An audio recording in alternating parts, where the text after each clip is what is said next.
Good day, students. In this video, we introduce the concept of inheritance based on chapter 11 in your prescribed textbook.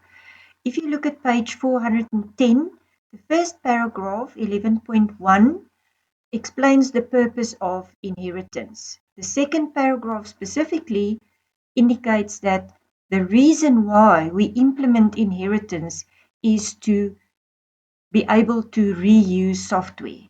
In other words, multiplication of code by making use of inheritance. Paragraph 11.2, the first is inheritance. What is the purpose? They talk about here superclass and subclasses. The superclass is the general class, and the subclass will be the specialized class. How does this work? First paragraph, they talk about common properties. So the superclass or the general class, generalized class, will contain all the common properties of in the next paragraph, while the specialized class will inherit all the general properties, but also this specialized class will have its own specific properties which will distinguish it from other subclasses. In the context of this, the inheritance concept using geometric objects. The geometric object is something like a rectangle and circles and so on. In this paragraph, they explain that all geometric objects can have a color. It can be filled or unfilled with that color, and it can be created. All these properties are common. It doesn't matter whether it's a circle or a rectangle. These properties are applicable. The color, filled or not filled, date created, and also the toString method.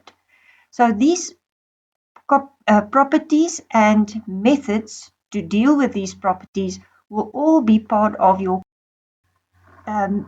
terminology is explained in the next paragraph just to sort out the terms and so on.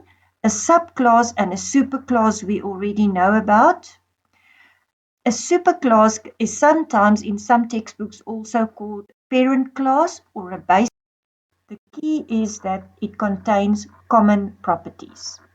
The subclass can also be called a child, extended class, or derived class, which is, I'm sure there are other terms as well, but the key is that it inherits properties and methods from the superclass.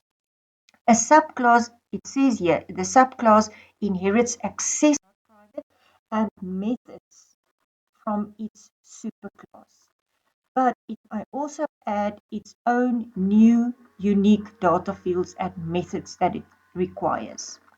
In the next paragraph, this is explained by indicating that, let's say there's a circle class and it inherits, it's a subclass. It inherits all the accessible data fields and methods from the geometric object class, the superclass, because it's all applicable to the circle.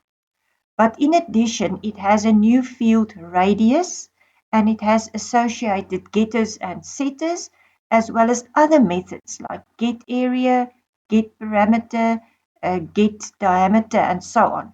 That's applicable only to a circle object.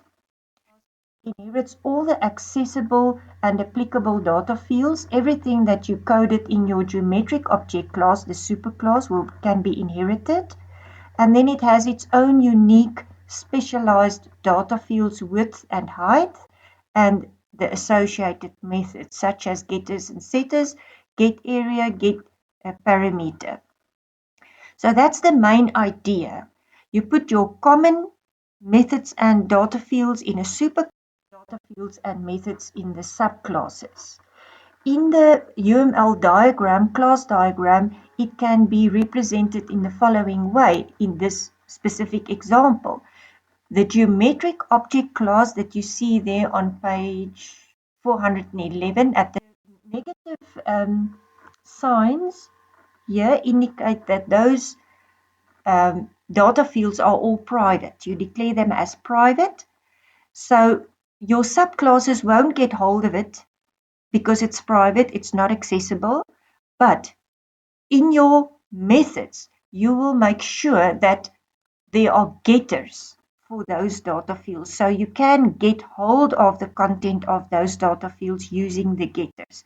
It's really important to have those getters, otherwise the data will stay private and the subclasses will not be able to get hold of the information.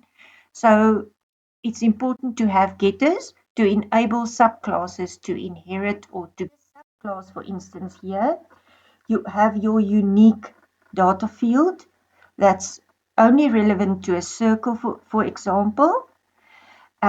Please note that you should not code these data fields in the circle as well. That's the whole purpose of inheritance, to only code those data fields once instead of repeating it in the circle and the rectangle class. You will code it only once in your superclass and inherit the code from your declared in your subclass, and the unique methods that you need only for the circle. You will be able to call all the methods from your superclass once you have extended your subclass to connect to the superclass. Same with the rectangle. In the next video, we'll talk about coding all of this. What does it look like?